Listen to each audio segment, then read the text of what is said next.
Thank you for joining us. This is the Omnibus Roundtable. We're talking to some residents of Sankofa House, and we have the privilege of having a young lady with us today to talk about her experience with the computer training program. And your name is? Sandra Cook. Sandra Cook. And Yes. what is Sankofa House? Is this a building for intergenerational grandparents with grandchildren? Yes, it started off that way, but we do have young adults here also. But it literally started off with grandparents with their grandchildren. That's what the building was designed for. When I moved here. Do you have grandchildren living with you? Yes, I do. And how old are they?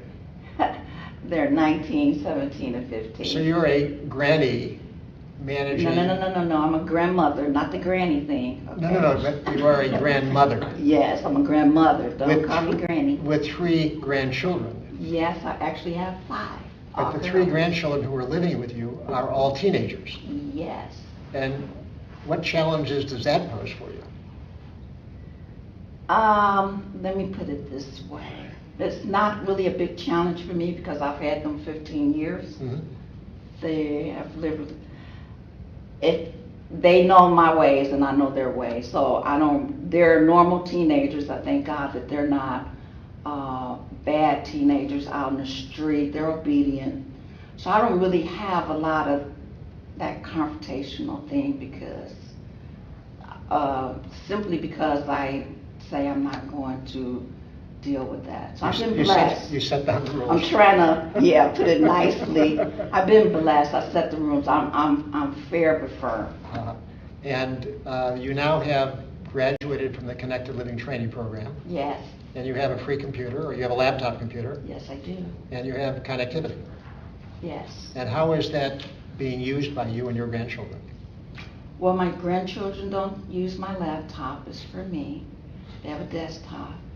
And I use it for online banking, communication, email, coupons.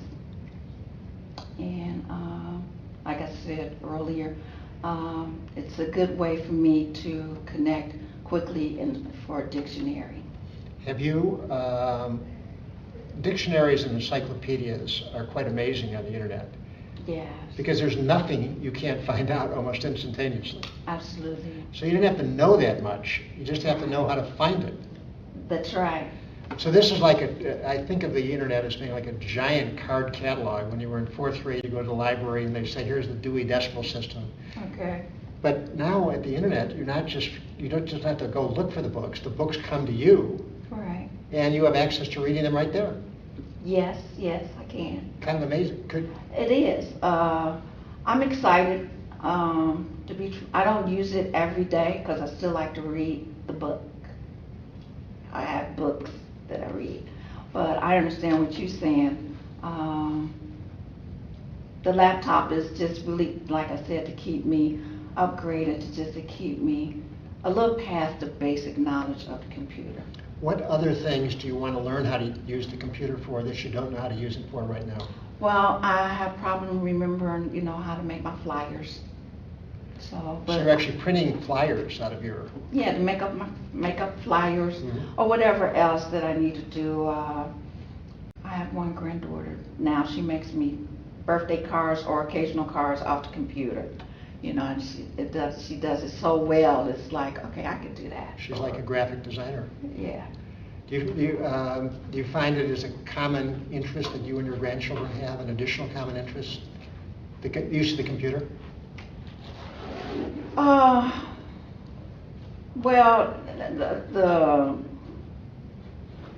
the thing about it, the common use of the computer, I want to say, they're on some other things than I am. I'm not really a YouTube fan. Yeah. Okay. And they do the movies. I don't really do the movies. Do you listen to music on the computer? I sure do. I have a Pandora station on right now. It's quite amazing.